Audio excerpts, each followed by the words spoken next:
Chapter 6, The King's Hunt. A hard wind moved through Ashwood before dawn, flattening smoke and carrying the smell of wet pine across camp. No one slept long. After the scouts returned at first light, the rebels struck tents in practiced silence. Medicine runners left south. Supply packs were redistributed. Tracks were brushed out with fir boughs. At the center table, Rowan stood over a map while Bram, Tomas, and Mara listened. "Crown sweep east of the marsh by noon," Rowan said. "If they push north, they hit Hollomere's outer farms by nightfall." Tomas ran a thumb along the map edge. "Then we move the families first." "Yes," Rowan said. "Children and elders to the old quarry shelters. Mara, you take point on evac routes. Bram, burn the spare route marks after each group passes." Bram gave him a dry look. Nothing says romance after midnight like evacuation logistics at sunrise. Rowan ignored him. "Mostly." Elira stepped into the circle, cloak cinched tight against the wind. "I know which manor roads can take wagons without sinking," she said. "If Garrick's men cut through the marsh, they'll avoid these low lanes." She marked 2 lines on the map with charcoal. Rowan watched her hand, then her face. "You are sure?" "Yes." "Good. You ride with my unit." Bram lifted a brow. "As route advisor, naturally." "As route advisor," Rowan said flatly. The camp moved within minutes. They reached the first farmstead before mid-morning and found smoke rising beyond the western ridge. Not cook fire. House fire. By the time Rowan's unit arrived, 1 barn was gone and 2 homes burned to black frames. Villagers were already on the road with what they could carry. A woman with ash on her face grabbed Rowan's sleeve. "They asked for you," she said. "Asked where the outlaw camps. When we said nothing, they lit the hay." Elira felt the words like a blow. Rowan's voice stayed level. "How many riders?" 20. Maybe more. Black cloaks with wolf fur.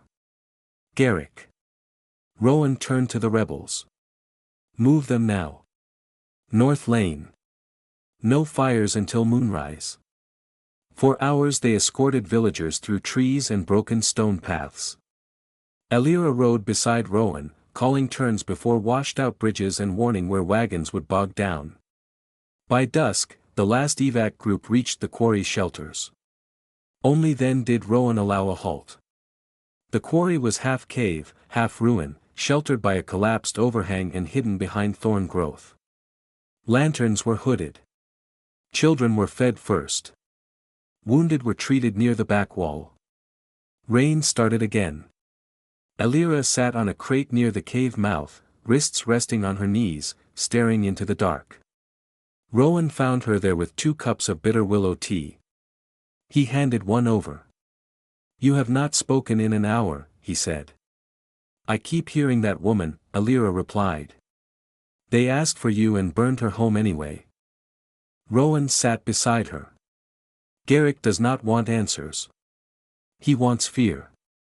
She looked at him. "This happened because of me too." "No. I gave you routes. I helped you strike the bridge. And children in Hollowmere are alive because of that," Rowan said. "Do not confuse the butcher's choices with your guilt." Her jaw tightened. "You make that sound easy." "It is not easy," he said. "It is necessary." For a while they sat shoulder to shoulder, listening to rain on stone. When the first watch bell sounded from inside the shelter, Elira spoke again. "Last night," she said quietly, "I thought maybe we had carved out one honest moment in a dishonest world." Rowan turned toward her. "We did. Do we still get that, with all this?" He held her gaze. "If we wait for peace," he said, "we get nothing." He reached for her hand and threaded his fingers through hers, slow and deliberate. "No hiding. No apology." She leaned into him, and he kissed her temple first, then the corner of her mouth, then finally her lips, gentler than the night before, but no less certain. The cave, the storm, the war beyond the trees all blurred for a breath. When he pulled back, his forehead rested against hers. "You are not a distraction," he said. "You are part of why I am still standing." Elira's eyes shone in the lantern half-light. "Then stop sending me to the rear every time danger gets close." A faint laugh escaped him. "Absolutely not." She almost smiled. "Tyrant." "Outlaw," he corrected. From deeper in the cave, Bram's voice carried over the stone. "I am giving everyone 15 more seconds of privacy, then I need command brains, not command yearning." Elira laughed, soft and helpless. Rowan squeezed her hand once before standing. "Duty." "Duty," she agreed. Night strategy was brief and grim. Scouts reported Black Banner riders moving in 3 wedges. Not random raids. A net. Rowan marked likely intercept points with charcoal. "Garrick is hurting us," Tomas said. "Yes," Rowan answered. "So we stop running where he expects." He looked to Elira. "How fast can a Royal Heavy unit pivot from manor roads to ridge tracks?" "Slow in rain," she said. "Faster if they split into hunter teams." "Then they split," Rowan said. "Which means they expose their supply tail." Bram caught on first. "You want to hit the hunter's food line." "Tonight," Rowan said. Mara frowned. "We are running evac and ambush on the same clock." "I know." Elira studied Rowan's map marks, then pointed to a narrow ravine north of the old lime pits. "If Garrick pushes wedges through here, his supply mules have one crossing. Strike that and his forward team starve in 2 days." Rowan's eyes lifted to hers. "Can you ride and guide in blackout conditions?" "Yes." "Then you ride with me." Bram cleared his throat theatrically. "As route advisor." "As route advisor," Rowan said, not even pretending annoyance. They moved after midnight in 6-rider formation with no torches, only moonlight breaking through cloud gaps. The ravine crossing was exactly where Elira said it would be. So were Garrick's outriders. 2 arrows snapped from the dark and struck the tree beside Tomas. "Contact." Mara hissed. Rowan made the split-second call. "Break left. Draw them off the mules." The rebels peeled into shadow while Bram and Tomas cut the mule lines. Bags of grain and powder dropped into mud. Steel flashed in the ravine throat. Horses screamed. Men shouted in the dark. Elira rode hard at Rowan's side until a hidden line of brush gave way beneath her horse. The mare stumbled, pitching sideways toward the ravine slope. Rowan lunged from his saddle, caught Elira by the waist, and took the fall with her into wet fern and stone. They hit hard, rolled, and stopped against a fallen trunk. Above them, hooves thundered past. For a heartbeat neither moved.